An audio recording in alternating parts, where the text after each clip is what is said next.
Hello genius, how are you well. आप सभी लोग अच्छे होंगे। चलिए हम आज पढ़ने जा रहे हैं करंट इलेक्ट्रिसिटी में किरचॉफ्स के लॉ। तो किरचॉफ्स के नियम क्या हैं, उनकी जो है विशेषता क्या है, और वो बेस्ड किस पे है, कंजर्वेशन ऑफ एनर्जी पे है या चार्ज पे है, कौन सा लॉ किस पे बेस्ड है, और इनके इसको हम यूज कैसे करते हैं, किसी भी सर्किट में अप्लाई कैसे करते हैं, ये सारी बेसिक जानकारी।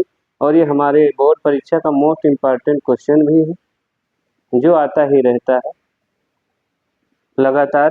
तो चलिए देखते हैं किरचॉफ्स के अकॉर्डिंग टू किरचॉफ यानी किरचॉफ के नियम के अनुसार इन्होंने अपने दो नियम दिए थे मेनली।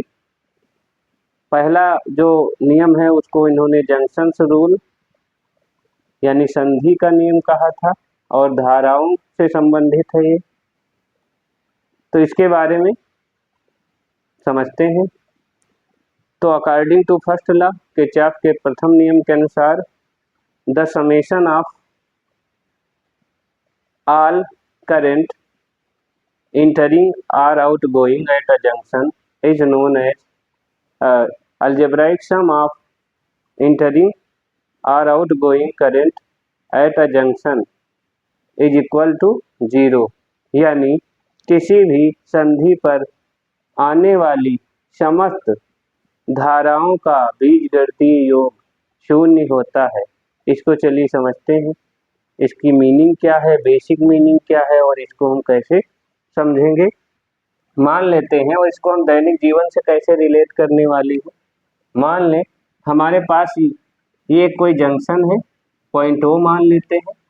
इस जंक्शन पर I1 धारा आ रही है, I3 आ रही है, यहाँ से जा क्या रही है, I4 जा रही है, और I2 जा रही है। तो कहने का मीनिंग ये है किरचॉफ के नियम के अनुसार कि सिग्मा सिग्मा का मतलब होता है बीजगणितीय योग,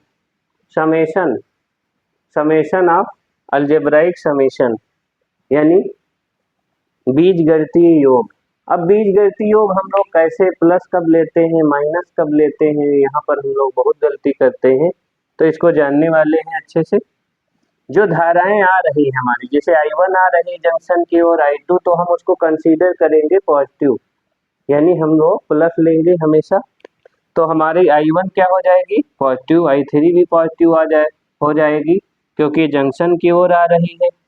और I2 दूर जा रहे तो माइनस I2 हो जाएगी, और I4 भी दूर जा रही है तो माइनस I4 हो जाएगी, बराबर 0 लिख देंगे। सिग्मा आई का यही मीनिंग है। सिग्मा आई को जो हम लिखते हैं, सिग्मा आई क्या है, तो सिग्मा आई का ये मीनिंग है। मान लो और बहुत सारे जंक्शंस होते, रास्ते होते, तो उसमें और हम ऐड या सब्ट्रैक्ट करते चले जाते।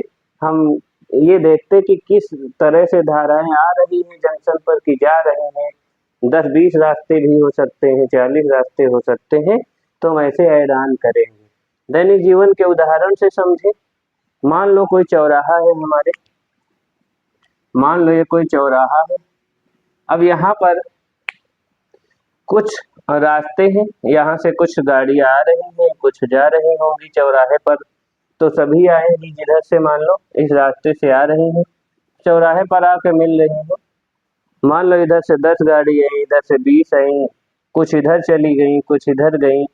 तो जो चौराहे पर जो गाड़ियाँ हैं वो ना तो बन रही हैं और ना कहीं से बाहर से आ रही हैं। जो रास्ते से आएंगी वही, हो सकता है आगे वाले रास्ते से जाएं, हो सकता है इस वाले रास्ते से जाएं। तो अगर उनको हम काउंट करें, गिने, तो इधर दोनों रास्ते से आने वाली समस्त गाड़ियों का जो सम होगा, जाने वाली समस्त गाड़ियों के बराबर होगा। क्योंकि कोई यहाँ मैजिक तो हो नहीं रहा कि ये यहाँ से इधर से आई टोटल 50 बाइक और आगे गई 20, ऐसा कुछ मैजिक तो है नहीं कि गायब हो गई। यानी समेशन क्या रहेगा, बराबर रहेगा। आने वाली गाड़ियों का सम जाने वाली गाड़ियों के सम के हमेशा बराबर होगा। ऐसे ही हम सर्किट में करंट को समझते हैं कि मान लो अगर किसी सर्किट में 20 एम्पियर की करंट आ रही है, तो जितने भी रास्तों से जाएंगे उसका सम क्या होना चाहिए, 20 ही होना चाहिए।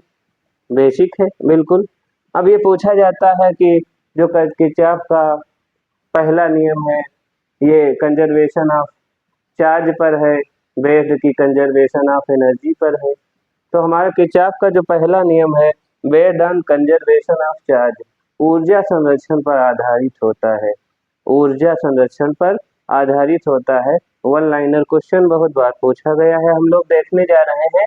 अब किरचॉफ का जो फर्स्ट लॉ है इसको हम जंक्शन रूल बोलते हैं, याद रखिएगा, संधि का नियम कहते हैं।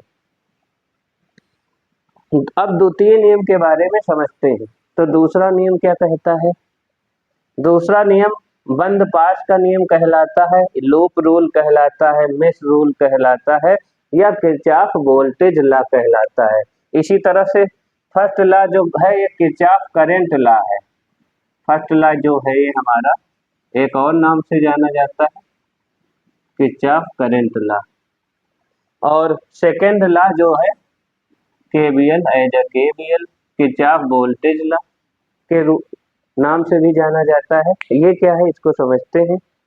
अकॉर्डिंग टू दिस लॉ, यानी किरचॉफ के द्वितीय नियम के अनुसार, इसकी परिभाषा पहले समझने वाले हैं।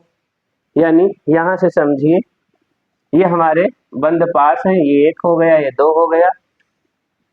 तो किरचॉफ के द्वितीय नियम के अनुसार किसी बंद पास में लगे हुए समस्त प्रतिरोध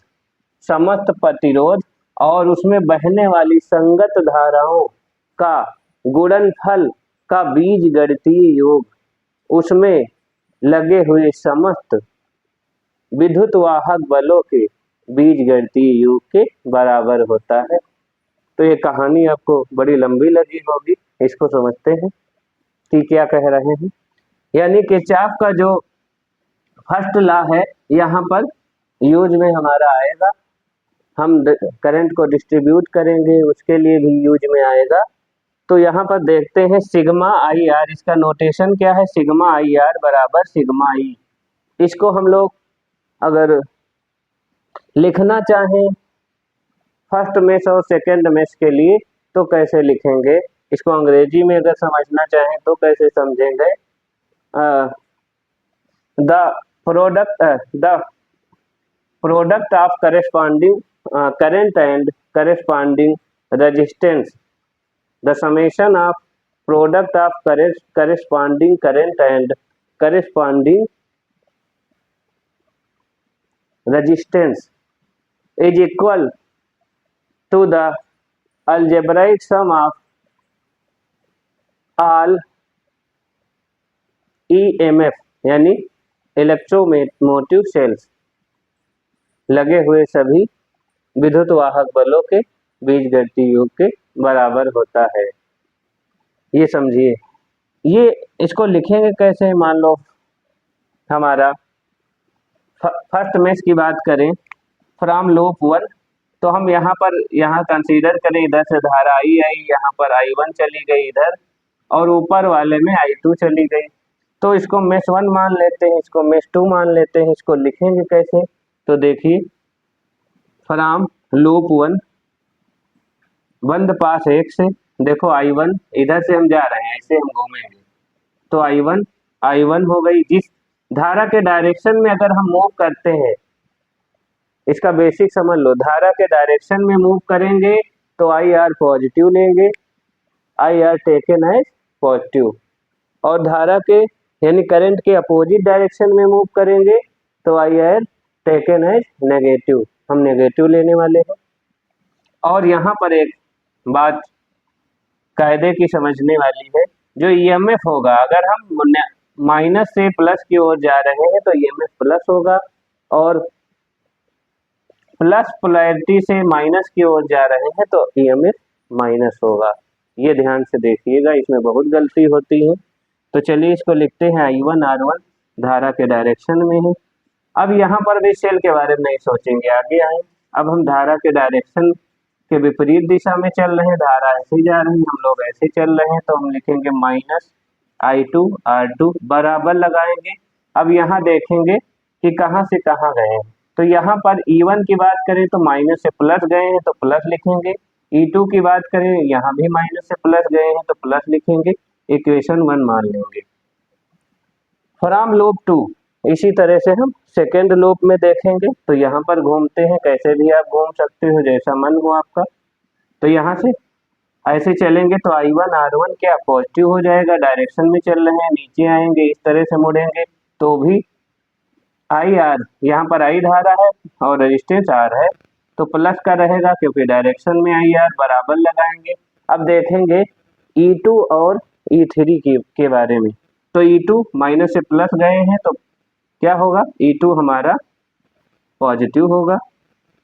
और यहाँ पर E3 की बात करें तो माइनस से प्लस गए हैं, E3 भी पॉजिटिव होगा, इक्वेशन 2 ले लेंगे। अब ये हमारे डाटा जो होंगे हमको गिवन होंगे, तो इसकी इक्वेशन 1 और इसकी इक्वेशन 2 से हमारी दो समीकरण बनेगी और दो अननोन है हमारे पास, इजीली सॉल्व हो जाएगी क्वेश्चन।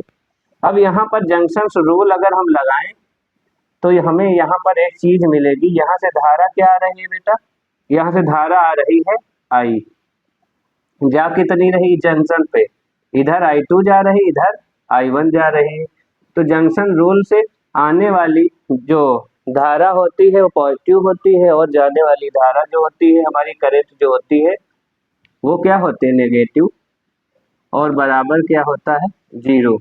तो यहाँ से अगर उस पार भेज देंगे I1 I2 को, निगेटिव में है तो पॉजिटिव हो जाएगा। तो यहाँ पर हमारा I बराबर I1 प्लस I2 हो जाता है। तो किरचॉफ का जो सेकेंड लॉ है इसको कायदे से समझ लीजिए, एक बार दोबारा देख लीजिएगा, बहुत जो है यूजफुल है हमारे लिए। और किरचॉफ सेकेंड लॉ बेस्ड कहाँ पर है, तो बेस्ड किस पर है, तो कंजर्वेशन ऑफ एनर्जी पर। ट्रिक कैसे रहेगी, यहाँ देखो हमारा जो E आया है, E फॉर एनर्जी, और यहाँ पर I आया है, I फॉर आप चार्ज, धारा कैसे बहती है, चार्ज के कारण बहती है। तो ट्रिक यही रहेगी, धारा चार्ज के कारण बहती है तो फर्स्ट लॉ जो होता है हमारा करंट लॉ वो चार्ज पर बेस्ड होता है, और सेकेंड लॉ जो होता है हमारा एनर्जी पर बेस्ड होता है क्योंकि इसमें E आता है। तो आशा करते हैं आपको वो बढ़िया से समझ में आया होगा, और ऐसे ही वीडियो के साथ हमारे साथ बने रहे। थैंक्स फॉर वॉचिंग, धन्यवाद।